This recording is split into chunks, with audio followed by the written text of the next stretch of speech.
Bienvenidos a Gimel, el programa de radio que te habla de un hombre rico que persiga a un hombre pobre para darle de su riqueza, o que corre tras el injusto para castigarlo. El programa que te habla de la Biblia a través de la Biblia y no de teorías humanas. Muy buenas noches a todos los oyentes. Les damos la bienvenida a este programa de radio que se llama Gimel. Muchas gracias a Andrea Rojas, a Ricardo Ruiz en la edición de audio. Gracias a mi preciosa esposa María Alejandra Lesport, mi morenaza. Y quien les habla, Ricardo Velandia.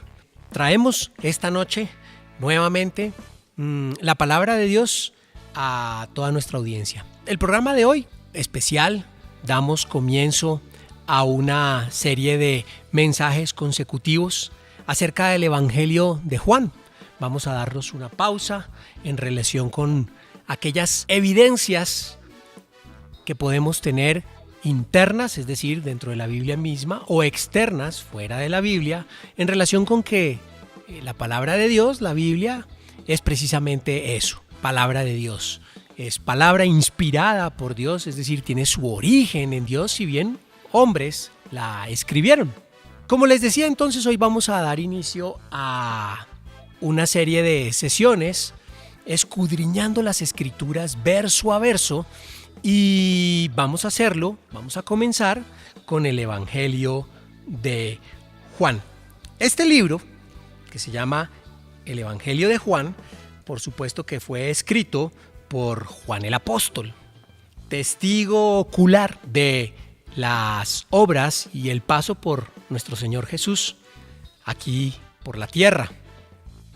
Escribió este evangelio, por supuesto, alrededor de los años 80 o 90 después de Cristo, y se debe aclarar que el idioma en que originalmente fue escrito fue el griego koiné o griego común, de manera que lo que tenemos en nuestras manos, gracias a la misericordia de Dios, es una traducción. Hay diferentes traducciones del texto bíblico, pero en últimas lo que tenemos es una traducción del griego koiné. Y la palabra evangelio se podría traducir de manera muy sencilla como buenas noticias. Ocurría en la antigüedad que cuando el ejército ganaba una batalla, enviaban mensajeros por todas las ciudades de ese imperio anunciando la victoria, y a esa buena noticia se le llamaba evangelio. De manera que evangelio es simplemente una buena noticia. Juan, como les decía, conformó el grupo cercano, el círculo más íntimo a Jesús. Él es el discípulo amado, aquel que se recostó en el regazo de Jesús, y por supuesto que fue testigo ocular. Vivió con Jesús durante este tiempo que estuvo realizando su ministerio aquí en la tierra. Bueno, con esta información muy general, pero básica acerca del libro, quisiera que directamente nos introduzcamos al texto bíblico. Bueno, si Dios lo permite, entonces vamos a escudriñar los primeros 4 versículos. Dice así la palabra de Dios, Evangelio de Juan, Evangelio según San Juan, capítulo 1, de los versos 1 al 4. En el principio ya existía el Verbo, y el Verbo estaba con Dios, y el Verbo era Dios. Él estaba con Dios en el principio. Por medio de Él todas las cosas fueron creadas. Sin Él, nada de lo creado llegó a existir. En Él estaba la vida, y la vida era la luz de la humanidad. Son unos pasajes cortos, hermosos, poéticos, y que encierran unas verdades y unos principios tremendos, que escapan casi a la comprensión, a lo que llamaríamos una lectura muy rápida de la Biblia. Es necesario escudriñar.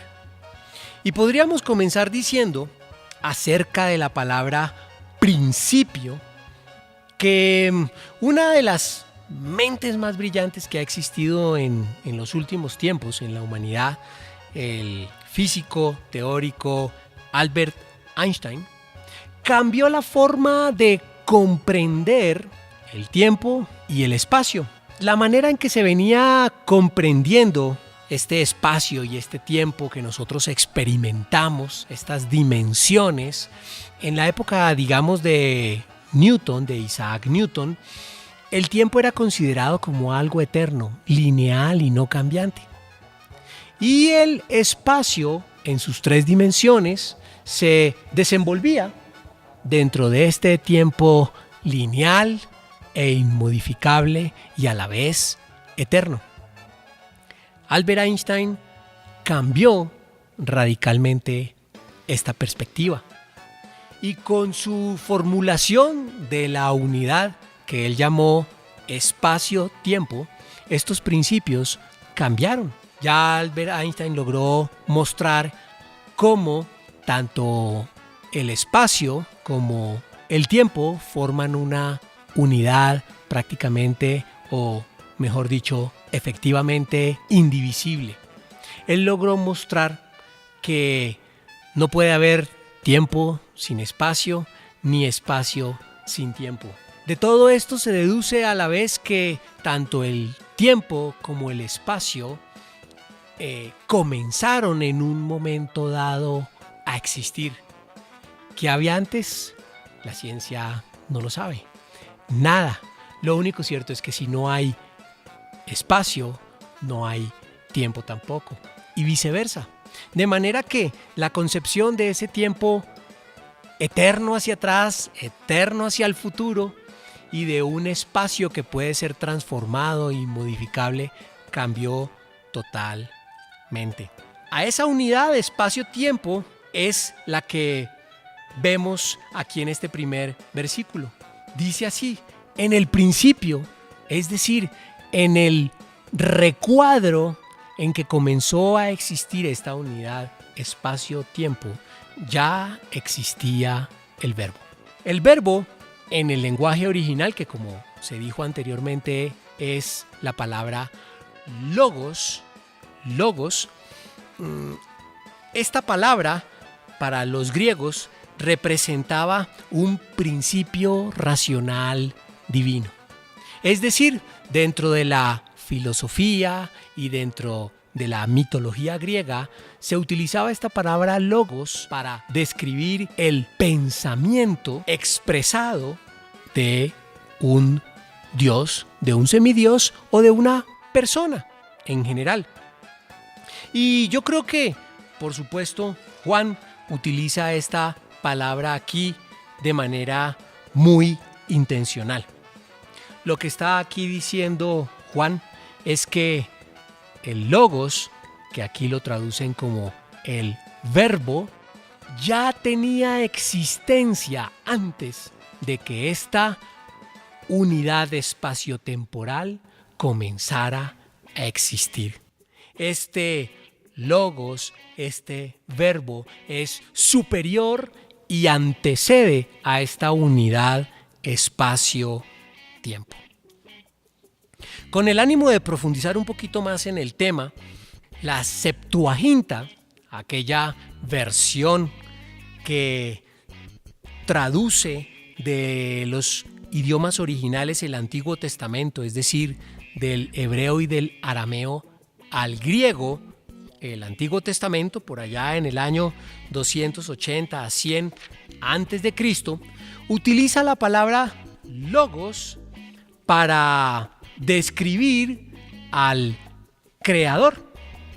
Y es así como en el libro de los Salmos, escrito por el rey David, aproximadamente en el 1000 antes de Cristo, la Septuaginta en el capítulo 33, verso 6, se escribe lo siguiente: por la palabra del Señor fueron creados los cielos, y por el soplo de su boca las estrellas.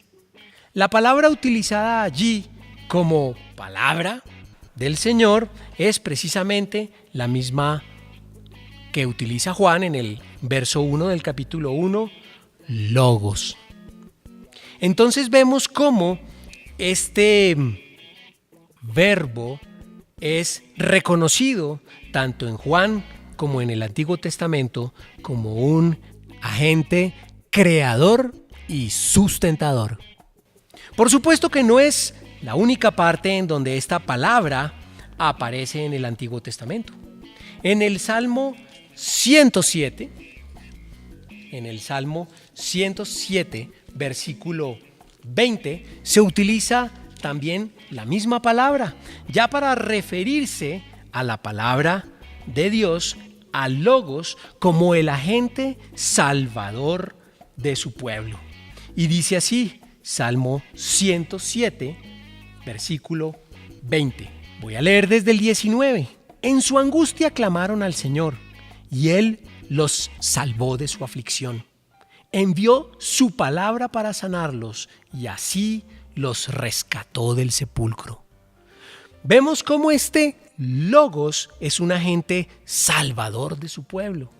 Vuelvo y repito, la misma palabra que utiliza Juan en el primer versículo del primer capítulo de su evangelio. Pero el Logos, o la palabra de Dios, también nos dice el Antiguo Testamento que es eterna. En el mismo libro de los Salmos, capítulo 119, versículo 89, dice así: Tu palabra, Logos, Señor, es eterna y está firme en los cielos. Vemos cómo este agente, esta palabra de Dios, no solo es creador, salvador de su pueblo, sino que es también eterno. Es eterno. Y para mencionar otro ejemplo, en el mismo libro de los Salmos, en el capítulo 147, verso 15, dice así. Salmo 147, 15. Envía su palabra a la tierra, su palabra corre a toda prisa. Extiende la nieve cual blanco manto, esparce la escarcha cual ceniza. Deja caer el granizo como grava. ¿Quién resistir sus ventiscas? Pero envía su palabra y lo derrite. Hace que el viento sople y las aguas fluyen. Vemos que la palabra de Dios, el Logos, no solo es el agente creador, no solo es el agente salvador de su pueblo, sino que también es el agente sustentador de la creación, controlador de la naturaleza, de la creación misma.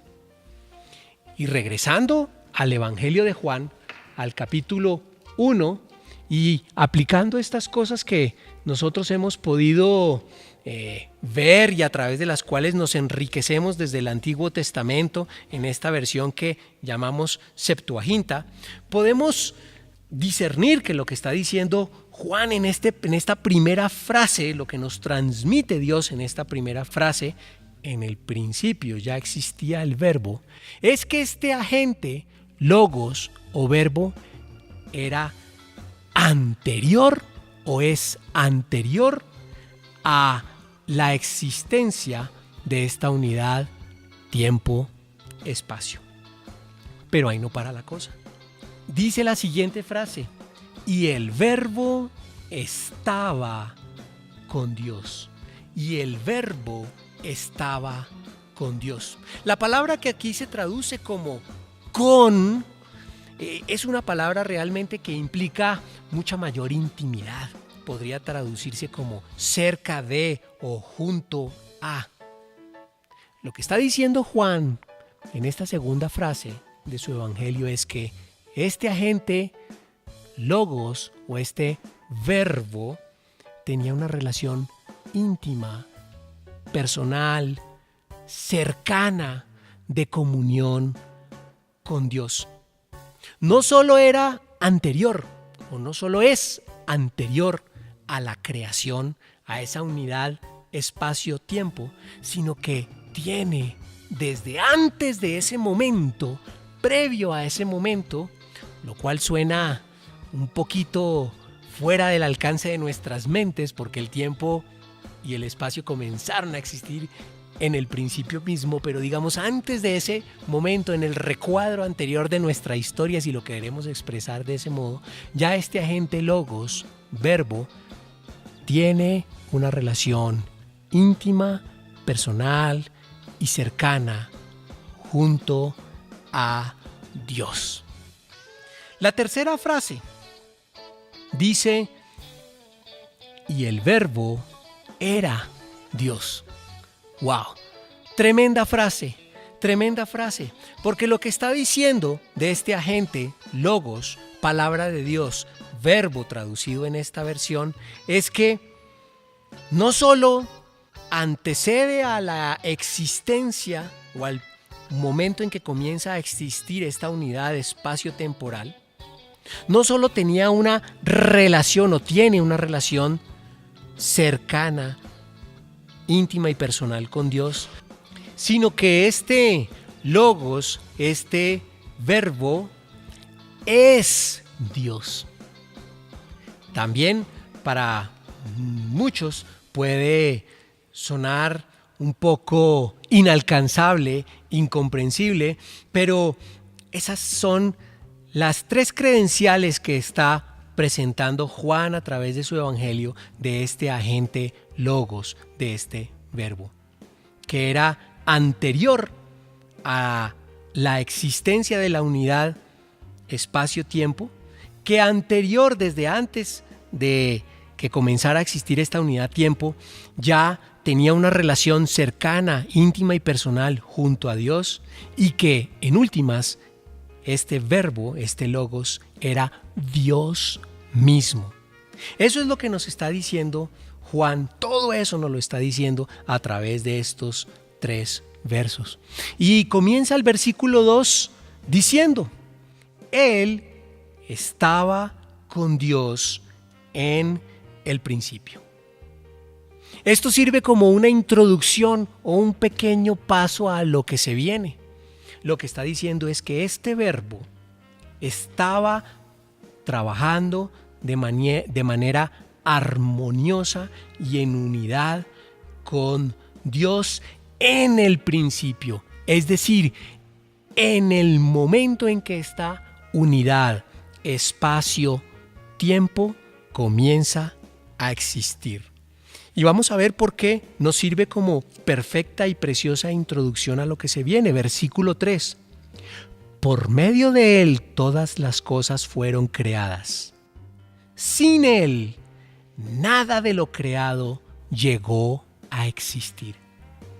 ¿Qué está allí diciendo Juan acerca de este agente logos, de este verbo? Que el verbo es creador de esta unidad espacio-tiempo, es decir, de todo lo que existe, incluido el tiempo, y que no solo es copartícipe, co-creador, sino que es indispensable dentro del proceso de la creación. Sin Él no existiría creación. Sin Él no existiría esta unidad espacio-tiempo. Esas son las primeras credenciales y cartas de presentación que nos da Juan de este verbo, de este logos. Y en el versículo 4 siguen las maravillosas credenciales y cartas de presentación de este logos. Dice, versículo 4, en Él estaba la vida, y la vida era la luz de la humanidad. Tremendo lo que está aquí diciendo Juan.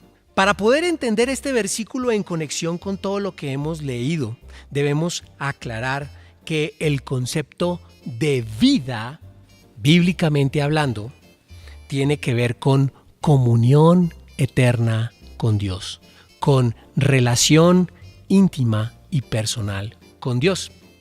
Tendríamos o tenemos que retroceder hasta el primer libro de la Biblia, el Génesis, donde allí se nos recuerda que esta primera pareja de humanos, al desobedecer a Dios y comer del fruto del árbol del conocimiento del bien y del mal, cosa que había prohibido Dios, mueren. La advertencia que Dios les había dado es: si comen de este fruto, ciertamente, es decir, con toda seguridad, van a morir. Si leemos el relato allí en Génesis, podemos darnos cuenta de que ellos físicamente no murieron de manera inmediata. Siguieron física y psíquicamente viviendo, pero espiritualmente murieron. ¿Qué quiere decir? Aquella parte que les permitía a ellos tener una relación íntima y personal, una comunión con el Creador de todas las cosas, se volvió corrupta, se dañó. No podían tener una relación íntima y personal con Dios. Murieron. Esa es la vida y la muerte en términos bíblicos. Vida, tenemos una relación íntima y personal con Dios. Muerte, no la tenemos. Y eso puede ocurrirnos ahora mismo o por toda la eternidad.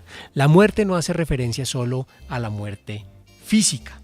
Eso en cuanto a vida. De manera que Juan nos dice aquí en el versículo 4 que en él estaba la vida.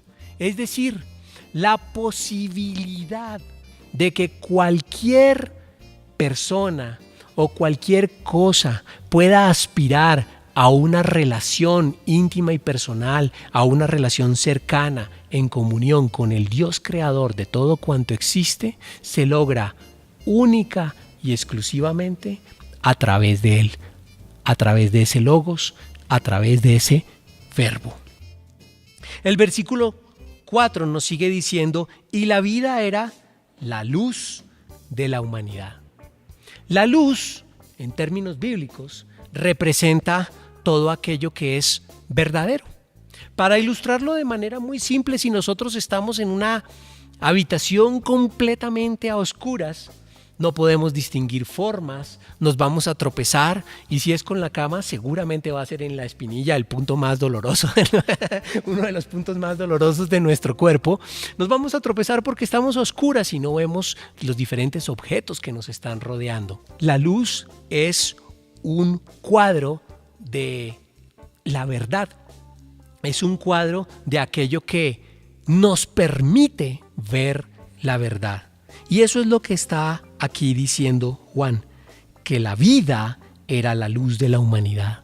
Es decir, a través de este logos, a través de este verbo y a través de una comunión con el Dios creador de todo cuanto existe, es que nosotros podemos ver, percibir la verdad. El versículo 5 dice: esta luz resplandece en las tinieblas y las tinieblas no han podido extinguirla. Lo que quiere decir allí Juan en este versículo 5 es, ya nos da un anuncio de aquella oposición que hay al conocimiento de la verdad que solo se logra a través del logos, a través del verbo y a través de una relación íntima y personal con este Dios creador de todo cuanto existe. Hay algo que se opone a que esta luz llegue hasta nosotros y son las tinieblas, que es lo opuesto a la luz. De manera casi intuitiva, las tinieblas o la total oscuridad son para el ser humano, o representan para el ser humano, angustia, miedo, un sentimiento de estar completamente perdidos, sin saber qué hacer, corrupción, tristeza. Esto describe el mundo en que vivimos. Pero lo que nos está diciendo aquí Juan, como anticipo a lo que sigue, es que hay una luz de esperanza y las tinieblas no han podido extinguirla. Gracias a este verbo, a este logos, tenemos, aunque suene redundante, una luz de esperanza para este mundo de tinieblas, de oscuridad absoluta y de sentimiento de perdición total. Hay una luz de esperanza. Esa verdad que solo podemos conseguir a través de Jesús y en una relación íntima y personal con Dios, conocer y disfrutar de esa luz, de esa verdad que solo obtenemos a través de este verbo, de este logos. Pues bien, amigos oyentes, quiero dejar allí y, si Dios lo permite, entonces continuaremos con este estudio de la Biblia, de la palabra de Dios verso a verso, en 8 días. De manera que espero que pasen muy buena noche. ¿Tienes preguntas o inquietudes? ¿Quisieras compartirlas? Puedes escribirnos a gimelradio@gmail.com. Estamos trabajando en nuestra página fanpage. Nos vemos el siguiente martes a las 8 de la noche para seguir disfrutando este banquete de la palabra que da vida.